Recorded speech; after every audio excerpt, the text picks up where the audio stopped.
Ham سمہودی کے قول کے مطابق عیسائیوں نے یہ سازش 557 میں مرتب کی۔ اس وقت شام کے بادشاہ کا نام سلطان نور الدین زنگی تھا اور اس کے مشیر کا نام جمال الدین اصفہانی تھا۔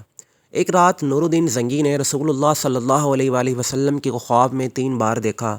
ہر بار رسول اللہ صلی اللہ علیہ وآلہ وسلم نے 2 آدمیوں کی طرف اشارہ کرتے ہوئے سلطان سے کہا، مجھے ان دونوں کی شرارت سے بچاؤ۔ اس رات نماز تہجد کے بعد سلطان نور الدین زنگی نے خواب میں دیکھا کہ رسول کریم صلی اللہ علیہ وآلہ وسلم 2 سرخی مائل رنگت کے آدمیوں کی طرف اشارہ کر کے سلطان سے کہہ رہے ہیں کہ مجھے ان کے شر سے بچاؤ۔ سلطان ہڑبڑا کر اٹھا، وضو کیا، نفل ادا کی اور پھر اس کی آنکھ لگ گئی۔ دوبارہ وہی خواب دیکھا، اٹھا، وضو کیا، نفل پڑھے اور سو گیا۔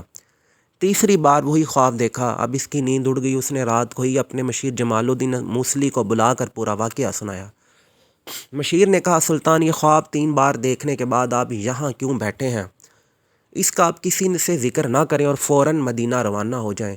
اگلے روز سلطان نے 20 مخصوص افراد اور بہت سے تحائف کے ساتھ مدینے کے لیے کوچ کیا اور 16ویں روز شام کے وقت وہاں پہنچ گیا۔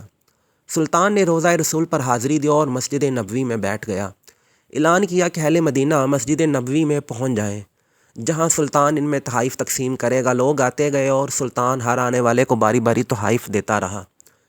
اس دوران وہ ہر شخص کو غور سے دیکھتا رہا، لیکن وہ 2 چہرے نظر نہ آئے جو اسے ایک رات میں 3 بار خواب میں دکھائے گئے تھے۔ سلطان نے حاضرین سے پوچھا، کیا مدینے کا ہر شہری مجھ سے مل چکا ہے؟ جواب اس بات میں تھا۔ سلطان نے پھر پوچھا، کیا تمہیں یقین ہے کہ ہر شہری مجھ سے مل چکا ہے؟ اس بار حاضرین نے کہا، سوائے 2 آدمیوں کے۔ راز تقریباً فاش ہو چکا تھا۔ سلطان نے پوچھا، وہ کون ہے اور اپنا تحفہ لینے کیوں نہیں آئے؟ بتایا گیا کہ یہ مراکش کے صوم و صلات کے پابند 2 متقی باشندے ہیں۔ دن رات رسول کریم صلی اللہ علیہ وآلہ وسلم پر درود و سلام بھیجتے ہیں اور ہر ہفتے مسجد قباء جاتے ہیں۔ فیاض اور مہمان نواز ہیں، کسی کا دیا نہیں لیتے۔ سلطان نے کہا، سبحان اللہ، اور حکم دیا کہ ان دونوں کو بھی اپنے تحائف وصول کرنے کے لیے فوراً بلایا جائے۔ جب انہیں یہ خصوصی پیغام ملا تو انہوں نے کہا، الحمدللہ، ہمارے پاس اللہ کا دیا سب کچھ ہے اور ہمیں کسی تحفے، تحائف یا خیر خیرات کی حاجت نہیں۔ جب یہ جواب سلطان تک پہنچایا گیا تو اس نے حکم دیا کہ ان دونوں کو فوراً پیش کیا جائے۔ حکم کی فوری تعمیل ہوئی۔ ایک جھلک ان کی شناخت کے لیے کافی تھی، تاہم سلطان نے اپنا غصہ قابو میں رکھا اور پوچھا، تم کون ہو؟ یہاں کیوں آئے ہو؟ انہوں نے کہا، ہم مراکش کے رہنے والے ہیں، حج کے لیے آئے تھے اور اب روضہ رسول صلی اللہ علیہ وآلہ وسلم کے سائے میں زندگی گزارنا چاہتے ہیں۔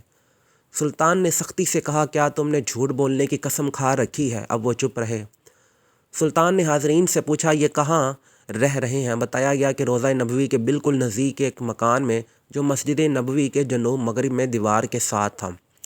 سلطان فوراً اٹھا اور انہیں ساتھ لے کر اس مکان میں داخل ہو گیا۔ سلطان مکان میں گھومتا پھرتا رہا۔ اچانک نئے اور قیمتی سامان سے بھرے ہوئے اس مکان میں اس کی نظر فرش پر پڑی ہوئی ایک چٹائی پر پڑی۔ نظر پڑنی تھی کہ دونوں مراکشی باشندوں کی ہوائیاں اڑ گئیں۔ سلطان نے چٹائی اٹھائی، اس کے نیچے ایک تازہ کھدی ہوئی سرنگ تھی۔ سلطان نے گرج کر کہا کہ اب بھی سچ نہ بولو گے؟ ان کے پاس سچ کے سوا کوئی چارہ نہ تھا۔ انہوں نے اعتراف کیا کہ وہ عیسائی اور ان کے حکمران نے انہیں بہت سا مال و زر اور ساز و سامان دے کر حاجیوں کے روپ میں مراکش سے اس منصوبے پر حجاز بھیجا تھا کہ وہ کسی نہ کسی طرح روضہ رسول صلی اللہ علیہ وآلہ وسلم کا جسد اقدس روضہ مبارک سے نکال کر لے آئیں۔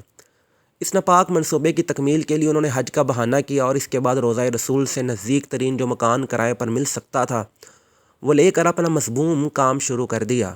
ہر رات وہ سرنگ کھودتے جس کا رخ روضہ رسول کی طرف تھا اور ہر صبح کھدی ہوئی مٹی چمڑے کے تھیلوں میں بھر کر جنت البقیع لے جاتے اور اسے قبروں پر بکھیر دیتے۔ انہوں نے بتایا کہ ان کی ناپاک مہم بالکل آخری مراحل میں تھی کہ ایک رات موسلا دھار بارش کے ساتھ ایسی گرج چمک ہوئی جیسے زلزلہ آ گیا ہو، اور اب جب کہ ان کا کام پایا تکمیل کو پہنچنے والا تھا تو سلطان نہ جانے کیسے مدینے پہنچ گئے۔ سلطان ان کی گفتگو سنتے جاتے اور روتے جاتے اور ساتھ ہی فرماتے جاتے کہ میرا نصیب کہ پوری دنیا میں سے اس خدمت کے لیے اس غلام کو چنا گیا۔ سلطان نور الدین زنگی نے حکم دیا کہ ان دونوں کو قتل کر دیا جائے۔